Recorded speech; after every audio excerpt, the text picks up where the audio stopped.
แต่งตัวเซ็กซี่น้องนี่เนาะเจ้าก็บ่ได้แฮงรอนะโลแล้วขี้ฝุ่นก็เบิ่งโลเล่นแล้วเบิ่งขี้ฝุ่นเนี่ยเอาเห็นชมขาดอ่านได้บ่ป่านะพ่อใหญ่โอ้ยไปถามในนั้นห้องในนั้นพ่อเฒ่าได้บ่ป่าได้บ่ป่ายังบ่ได้กิน น้ำสร้างเพิ่นเลิกน้ำสร้างเพิ่นเลิกจะได้บ่ป่าฮะปลาบ่จะหาปลาบ่ได้บ่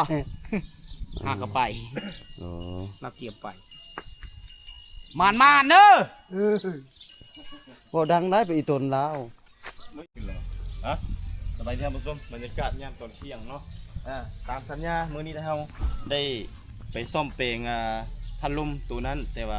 มันน่าจะบ่ได้เลยแหละหรือว่าได้เฮาก็บ่ฮู้เลยไปหาแฟนใหม่มาให้อลิศอีกเนาะตามสัญญาได้บ่แม่นว่าสิบ่ซื้อมาให้เพิ่นต้องได้มาซื้อมีมื้อที่2ของเฮามื้อนี้นั่นเอาพัดลมนี้มาให้น้องอลิศเนาะตามภารกิจที่ได้เฮามอบหมายไว้แต่ว่าเส้นทางการเดินทางเพื่อมาหาบ้านน้องสาวเพิ่นนี่บ่ธรรมดาพี่น้องเบิ่งดังที่เห็นในคลิปนั่นแหละเนาะความยากความง่ายว่าขออนุญาตเบิ่งนี่ยังว่าเกิบให้เบิ่งเกิบไปซื้อเนาะแต่ว่าเสื้อนี่แก้แล้วพี่น้องเอ้ยเดี๋ยวขาเมื่อดิสิถ่ายให้เบิ่งอีกทีนึงไปเดี๋ยวเอาเสื้อ ขาเมื่อ มา น้องสาวไปเลย เอาเสื้อมา เร็ว แฟนใหม่ เอาแฟนใหม่มาให้แล้วแฟนเก่าเมื่อคืนมื้อวานนี่ ยัง ตายแล้ว ยังนอนมาตื่นบ่ งามก็เรียกกระโดดแท้นี่ ปอตกตะลึง ฮะเอานี่เอาแฟนให้แฟนใหม่นะได้งามอยู่บ่หรือว่าบ่งามแฟนคนนี้หล่ออยู่บ่ รอ อ้ายเนี่ยหล่ออยู่บ่ อ๋อน้องอลิศคืองามเลยมื้อนี้ มีแต่แฟนเราหล่อนี่เอาแกะมึงดูนี่ลองมึงดูได้อยู่บ่นี่ล่ะอย่าว่าได้ลองมื้อนี้ก็มิจิลีเนาะลิเนาะ ตัวมาให้บ่เนี่ยผมไม่ได้ซื้ออยู่ฮันต้วนนั่นนี่นะเอารถมาคันเดียวซ้อนกันมาย่านมันพี่โอ้ยคนหูบ่แถวนี้มีก็สิบ่ซื้อมาดอกแต่วิละเสียดายเงินซื้อแกะได้แล้วบ่แกะถุงยางนะได้ละยังบ่มาเอาแกะให้ได้ละ เปิดกล่องใหม่ เปิดกล่องเลยอ้าวบ่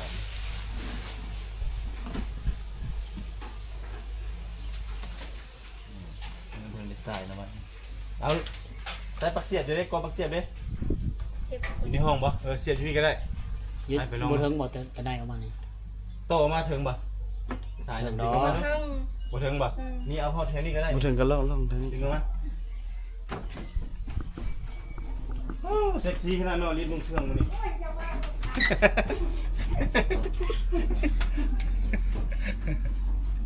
แต่เกิดมาก็เห็นอลิศแต่งตัวเลาะงามมื้อนี้ ถ้าน้องออกมาก่อนจึงเว้าเพิ่นสิแสดงอาการกิริยาแบบใด เฮาไปก็ได้บ่เอา อย่าเด้อ โยนหน้าออกมาก็ได้โยนเฮาไปนำเด้อ ได้บ่เอาออกมาพี่เจ้านั่นเอามานอกพี่ถ่ายคลิปนั่นนี่ไว้เร็ว มาลองเองได้อลิศเอ้ย เราลองอีกนั่นนี่ได้บ่ได้เปิดให้ได้นี่อลิศได้บ่เอานั่งลงว่าอยู่ใช่ ไฟมันเข้าแล้วโอ้โหเอ้ยแบบนี้แหละใจหายว่าหาบโหลด ตกใจเพื่อจะว่าเป็นคือตัวบ่ว่าน ลูกมาพี่นะมาเบิ่งพี่เด้ ใครแน่แล้วเนาะ เย็นบ่ไปลองเบิ่ เย็ ง นอยู่บ่เย็นข้างเนาะโอ้นี่เลข3เลขตัวเลข3นี่เลข1คล้ายๆแน่เลข1นี่เนาะอ้าว จนได้แฟนใหม่เนาะลิศ น้อ เนาะ งแฟนใหม่แล้วบัดนี้เดี๋ยวสิไอ้สิหั่นตัวนี้ให้อีกนี่ยันมันบ่อยากแน่นปานใดไปเอาไปหั่นพี่ก็ได้อ่ะเนี่ยเอาเข้าไปไว้ที่ฟอกที่ฝุ่นนี่เสร็จก่อนบ่ เดี๋ยวเราเช็ดเอง เสร็จแล้วก็ถ่ายคลิปเลยนี่ เอามาบัดนี้แปลงล้างละ โอ้เอาเสร็จบัดนี้เอาแฟนกับอายก็มาส่งให้เด้อของน้องซ่านน่ะเด้อหอดถึงแล้วได้นี่เลย หักสาวเด้อได้ สาวเลย เช็ดนี่ เสร็จแล้วนี่เห็นมันมีขี้ฝุ่นนำใบพัดเวลาเฮาอันพัดนั่นนี่มันก็ขี้ฝุ่นเขาดังเจ้าจะก็เสร็จแล้วเอาอีสังเสร็จนั่นเอาเสื้อเลย ชื่อ อย่าว่าเซอร์ตัวนุ่ง เสื้อจะนุ่งอีกเลย เออ เอาเสร็จเลยเอาเสร็จให้เลยจะไปซักเอา ลงเรื่องขนาดนั้น นุ่งต่อเลย แล้วตัวอันนี้นะมันขี้ฝุ่นมาตามทางมันบ่ให้มันเก่าเลยก็เบิ่งนั่นแหละลูกจับเสร็จแล้วเสร็จแล้วอันนี้ก็สะอาด ใส่สะอาดยังเลย ทางหลังมันนี่ ขอบอยู่ตรงนี้ขอบที่ดินมันเลยเจ้ากระจับไว้ไปผัดนี่แล้วก็เสร็จทั้งนอกทั้งในอย่างนี้ลูกๆทั้งสองคมนะ ตามมัน ตามมันน่ะ แล้ว ตามมันเลยแล้วเลย ได้ทางหลังมัน นี่ข้างหลังมันมีกี่ฝุ่นเต็มนี่เสร็จนี่ข้างนี้ก็ยังมีเอาเลยเอาลิศ ฮะ มันคือปิ้นนี่ บริเสียบ ไม่ใช่พัดลมนี่ ปิ่นอีกเนาะ ผีหลอกได้ไง วันนี้ก็ตกใจ บ่เมื่อวานมันเซฟไฟไปปิ่นมันน้อยนี่มีท่านเซฟกับปิ่น มือนี่เป๊กเนาะบุเสียมันก็ปิ้นแหละ ใช่ไหมอลิศนอนในห้องป๊บออกมาแต่ห้องนี่ใช่ไหม เรียบร้อยเนาะได้แล้ว เอาเบิ้งมานะ กินข้าวกับยังไงเลย เห็นบ่เห็น ข้างหน้า เห็นบ่ แน่เห็น เลย คักพัดลมตัว ใช้ไฟก็เป็น สบายดี สบายเนาะ ซื้อมาใหม่ได้นี่ได้ ครับเลย โอ้บ่คัดจำเป็นเลยเฮ็ดได้เฮ็ดของอลิพีแล้วก็ต้องได้ซื้อแทนแล้วเปล่าเอามาซื้อออกจากห้านคักแน่มาเพราะว่าพีซ้ำ อลิศบอกบ่มันเพ่แล้วบ่อ้ายเพ่อีหลี ซื้อใหม่ได้นี่ได้บ่หน่วยซื้อมาเมื่อวานนี่เอาคือเอาเมื่อแล้วตัวนั้นมันเพ่ยังวะอันนี้ซื้อใหม่ให้อลิศเอง แฟนอลิศ หาแฟนให้อลิศนี่ได้หาผู้บ่าวให้อลิศนี่แหละผู้บ่าวแม่นบ่อลิศมักอยู่บ่ผู้บ่าวมักบ่ ยังบ่ถึงเจอเพิ่นบ่ ดูใจไปได้บ่เพิ่น ใจ มักผู้มือวานนี่บ่ หมอนี่ก็มาก นี่ก็มักเนาะ มักสีแหละอลิศ สีมือวานกับสีนี้มักสีใดฮะสีนี้กับสีมือวานนี่มักสีใด คือกัน คือกันบ่ รู้จังเลยเนาะ เอาได้แล้วป่านนี้ตัวนี้แหละหูอยู่ที่ตัวนี้หมุนข้างหลัง มุน นี่เด้นี่ มุนเป็นยัง เอาสมมุติว่าเจ้าเอาขึ้นเนาะเจ้าเอาขึ้นแล้วจะกระหันเข้านี่อันนี้ แล้ว สมมุติว่าเจ้าจะเอาลงจะกระหันเข้าก้อนแล้วก็ขึ้นลง ดึงไม่ต้องดึงเฮือนสุดเด้อมันค้าง ลงขึ้นสุดหลาย ดึงเฮือนเครื่องเข้า อลิศยังอยู่ได้หนึงมาบ้านอันนี้น่ะค่ำดึกมาแล้วมันเย็นเนาะ แม่น คันคืออยู่บ้านเฮานี่พอแห้ง เรียบร้อยนี่ ตอนแรกๆ4-5โมงเจ้า แล้ ก็ วน อนบ่อ เสร็ ยู่ จไปสายไฟกันไหม กันนอน เสร็จสายไฟเพื่อนนี่ ห้องอยู่ได้เนาะห้องนี่มีปองเย็นด้วยนะ บ่มีบ่งเยี่ยมเลยแบบปลากระป๋องเลยบ่ แบบ มี โอ้ผิวเด้ ประตูนั่นก็อัดเลยบอกเวลานอนประตูทางเราอัดเลย เดี๋ยว อ๋อ วัดระยะผู้ว่าคุณมาหาเนาะ อันนี้แบบมีคนขึ้นมากอลิศซ่องเบิ่งมันมีหูเลย ผู้ว่าซ่อง ช่องที่บอกว่าเบามาปลุกกับช่องของเขาที่บอกเวลาเขามาเอิญจะว่าเยี่ยช่องเบิ่งอยู่บอก บ่ ชื่อเสียงเอา ของเงินเขาไม่ได้ แล้วช่องของไผ่เนาะ ไปเนาะเสร็จแล้วเป็น เราอยู่ เป็นอะไรเอาเข้าแล้วกับพวกห้องตุ้มแล้วก็พัดตรงนี้วะ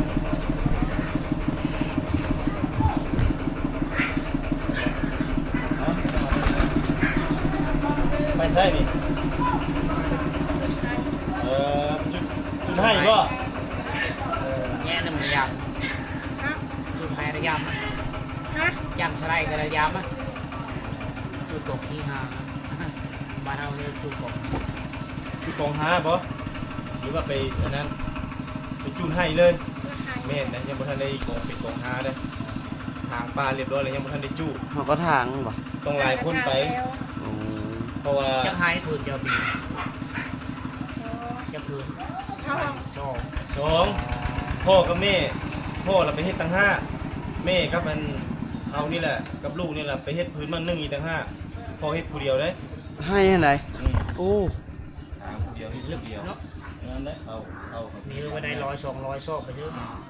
มันจะมี เอา บ้างเลย เรียบร้อยเลยเด้อบัดนี้เด้อ FC ทุกท่านเด้อพัดลมนี่เอามาส่งให้น้องอลิศแล้ว ซื้อหน่วยใหม่มาให้เพิ่นแล้วอาจอ ไอ้จ้า เชะลาอาจอเนี่ยไปไล่มันไปเอามีดไป นี่เลยคลิปสกอติดเลย ว่า สก คอยดับไฟอยู่เด้อ แฟนคนนี้ถึกใจอยู่เด้ ถึกใจ ถึกใจเนาะ อืม โอ้เบิ่งอลิศมื้อนี้เมื่อวานก็ว่างามแล้วมื้อนี้คืองามเป็น โอ้ย พิเศษ อย่าว่าวัวอาย อ่า บ่มื้อนี้ให้งามเนาะ มื้อนี้ให้งามมื้อนี้แต่งตัวเซ็กซี่เนาะมื้อนี้เนาะ เจ้าก็บ่ได้แฮงรอนะ โลแล้วขี้ฝุ่นก็เบิ่ง โลเล็ดแล้วเบิ่งขี้ฝุ่นเนี่ยเอาเห็น ชมคาดอาย โอ้ อย่าไป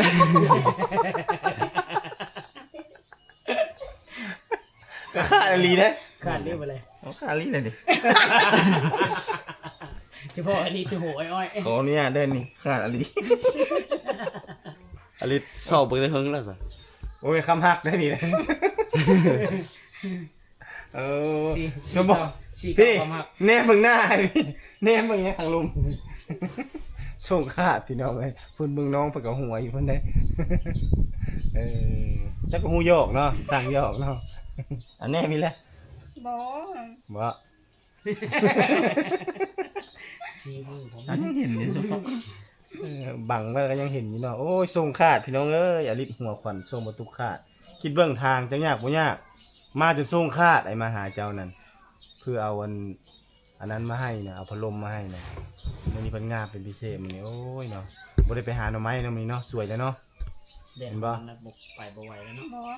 ไปใจคนงามไปหาหน่อหมกหน่อไม้ หาสอนอยู่ห้วย โอ้ยยานปิง เห็น เด้ยันปี ยันปีงเด้ โอ้น้องอลิศยันปิงบ่ ตัวนี้น้อยกับย่านบ่ ตัวใหญ่เด้ ย่าน ซะ กับตัวใหญ่ เขาไม่ได้ลงน้ำหุยนะ อืม แต่ไปหาหน่อไม้จะไปอยู่เนาะแต่ว่าห้วยนี่บ่ลงเนาะยันปิงปิงกับทากจะยันหยังไรกว่ากัน ยานปิง ยันปิงกว่าทากนี่บ่ยันเนาะ เดี๋ยวมันคือกัน ประตูท่าเลยกระดึบเลยบ่ย่าน บ่ น้ำป่าเด้ธรรมดาอันนั้นคันปีงแล้วย่าน ยาน มันก็ดูดเลือดคือกันมันส่งสนิทนะ บ่น่ะปิงมันกัดเลยมันติดนะ เออท่าก็ติดคือกัน มันเฮ็ดเอาเลาะอ่อนเอาเลาะอะไรเนาะ เออ เวลามัน ปีงแล้วมันดูดเลือดเนาะมันติดนึบแล้วดึงแล้วบ่อยากออกนั่นบ่ มันเหนียวมัน มันเคยสิบ่เคยมันถึงมันดูดบ่ บ่เคย มันรู้เล่น สมมุติมันอลิศสมมุติเจ้าไปสอนเดี๋ยวเจ้าไปสอนแล้วมันกัดจะปึ๊บเจ้าดึงบ่ออกเลยแขวกัด ดึงออกเลย เฮ็ดนี่ถึง กัดปีกดึง โอ้ย อันตรายเนาะ เอาแขวดึงทื่นแบบเดียวกันเอาดึงยางกระติ้วมันยืดได้ มันนี่ ดึง อย่า แล้ว ไป มันยืด หา เนาะ อย่าไปหาอยู่หากิน เจ้ เนี่ย ปิง เห็นเจออลิศสวนคืน เดี๋ยวไปสอนเนาะเดี๋ยวสิพาเฮ็ด โอ้ยตาย จะลงผู้เดียวแล้วเนาะว่าไปซ่อนให้เราลงผู้เดียวเลยบ่ มันประเภทไปหาอยู่หากินทางน้ำนี่อลิศบ่ค่อยถนัดพี่น้องเพราะว่าเพิ่นย่านปิงเนาะส่วนหลายสิไปแต่ทางบกไปหาหน่อไม้บ่ไปขุดกิโลบ่แบบนี้ไปหาของป่าเก็บผักเก็บผักไว้นี่ได้แบบนี้เนาะ สัตว์ทั้ง อ่า สัตว์บก สัตว์บกแล้วได้สัตว์น้ำแล้วเพิ่นบ่ไหวแต่เรื่องกินปูกินปลากินคือกันเออถ่ายไปถ่ายมามีแต่แนมแต่ส่งไอ้ขาดอีก เคยบ่ได้แหนม บ่ได้แนมเนาะเป็นไรมีความรู้สึกจังไดมี3คนมาถ่ายมาจ้องเพิ่นจังซี่ อายอะ อาย อืม เออ อาเจียด นี่เด็กมาครัว ไอ้เป็นคนมักแนวนี้ไอ้เป็นคนมักยิ้ม แล้วมักยิ้มคนอารมณ์ดี คนอารมณ์ดี อืม แต่บ่มีหมวกกันน็อกกับแขวเราเต็มเบิดมีแต่ขี้ฝุ่นเลยมาทางขี้ฝุ่นหลายเด้ คนอารมณ์ดีได้มักยิ้มก็มีหลายคนมาเพิ่นก็อายพี่น้องเอ้ยบ่ติเพิ่นแหละเพราะว่าโดนๆส่วนหลายมีแต่บ่ตุกมาเนาะกับไอ้สิหอมบางเทื่อก็ได้เนาะบัดนี้มา3คนเนาะ3คนมาถ่ายน้องเพิ่นคนเดียวเพิ่นก็เลยว่าเขินๆแน่อายๆแนมอายๆนำเนาะ ยิ้มเด้อน้องอลิศ บ่อยากเนม อืม บ่ต้องเว้าหยังหลายพี่น้องนั่งเบิ่งเราก็จังสิก็มีความสุขละ ยิ้มงามเนาะอลิศเนาะ FC ก็มีความสุขแล้ว ไผยิ้มงาม ถึงพ่อ FC จึงติดดอกยิ้มงาม ย่องเข้าไป เนาะเข้าไป เป็นสาวบ้านป้าคนเดียวที่ว่าน่าฮักมีเสน่ห์พี่น้องเนาะบ่ได้เสียแซงคิดในใดเว้าออกมาในนั้นเลย โดยที่ว่าบ่ได้เสียแซงเลยเนาะ ตั้งแต่เห็นมานี่ก็เจ้าละงามกว่าหมู่เดือถ่ายมา พอไปตั้งแต่เห็นเขาถ่ายมาเจ้าหลอกมึง เชิญเป็น เห็นบ่ เห็นบ่ เห็นบ่เอาไอ้ตุ้ยบ่ เออ เออ อ้ายสิบ่ได้เทียบเลยเนาะ ส่งขาดบ่ให้เต้ ส่งกับขาด รอแล้วเนาะ น้องเล่นแนบมึงตลอด เห็นไหมสีใส่นะหูสีใส่ทองทองกันใหญ่ ตุย ตุ้ยไอ้ตุกละตุ้ยบรึมเลยตุกเนาะ อันนี้บ่ได้เฮ็ดเราหายขายบ่ได้ บ่มีเราให้เนาะ นี่ว่าจะพันสอง บ่ได้เฮ็ด ถ้ามีงานมีหยังก็เนาะ กินบุญปีใหม่ มีปัจจุบันกินบ่ละหายมื้อนี่ บ่ น้องอลิศก็กินบ่ บ่มักกิน เบียร์เด้ เบียร์เลย เบียร์ก็บ่มัก เหล้าขาว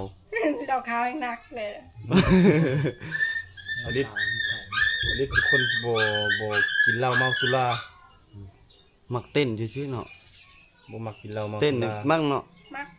โอ้ เด่นๆเนี่ยเนาะ เห็นอยู่ถ่ายแบบเต้นแขนเดียวนะยกมือเดียวนะ โอ้แบนคอยอะ มันก็ ซาสนะ คือเจ้าข้างในน่ะ เปิดเพลงให้แล้วเต้นเด้อ เจ้าเต้นก้อนน่ะ ไอ้เต้นแล้วจะเต้นได้ เออ อาจจะเขาจะบ่เต้นเด้ มาเต้นก็อย่าไป บ่ได้ น้องมิงเนาะมาพี่มิงเอ้ย ถามลุงหวย มิงเอ้ย บ่เต้น มานี่มานั่งพี่ไว้เอ้ยซื้อขนมให้กินได้ไหมมาพี่ย่าไปตำข้าวปุ้นนี่อ้าวมื้อนี้สิมีเมนูตำข้าวปุ้นเนาะเฮาหามาหุงบ่ได้อาหารก็หายากอย่างนี้เนาะ ตรงนี้เนาะ เกือบงัวกินแต่อันนี้ก็ มิงเอาข้าวปุ้นมาเนี่ยนะเอาข้าวปุ้นมาให้อ้ายหน่อยไหมเอามาพี่ข้าวปุ้นนั่น แนวซาบังกงเสา โอ้ยเห็นผู้บ่าวมาให้เต็กแล้ว เห็นบ่าวใจมาให้เต็กแล้วอายนั่นเนาะ เอ้าน้องอลิศรีวิวมึงเด้อ เคยเฮ็ดกินบ่นี่ พรีเซนต์เบิ่ง มึงบ่มีแต่ส้มเฮ็ดได้มันจากที่อันนั้นคักบ่ใส่บ่ส้ม บ่มีก็อ มะ ย่าน าว บ่มีก็บ่ใส่บ่ ขายบ่ บ่มี มะนาวบ่มีเอามะขามมีบ่มะขามซุปก็ได้ มะเขือคนน่ะมีบ่เอิ้นมาไงวะ มะครับเกลือคาย มะเขือข่าย บ่มีแล้วให้ไก่ แกล้งแกล้ง แกล้ง บ่มีหยัง บ่มีเนาะหมดเนาะมีทางก็บ่มีเพราะว่ายามหน้าแล้งคือน้ำลายเอือกแล้วเนาะ กินน้ำลายท่าแล้ว ดนๆเพิ่นจะได้กินเทื่อเนาะอาหารแบบจังซี่เพราะว่าส่วนหลายไปแต่เวียกไปแต่งาน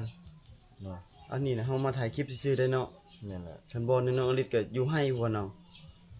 ไปให้เนาะเสียยาให้เห็นบ่ยามนี่ เสียมัน เสียยามัน อืม โอ้เห็นนี่แหละ หูเท่านั้นหัวตลอดโอ้เนาะไอ้ายกูหา ชื่อเสือกว่าว่ะ ส่งตัวนี้อัน เพิ่นซักแล้วมันบ่เห็น ขาด ขึ้น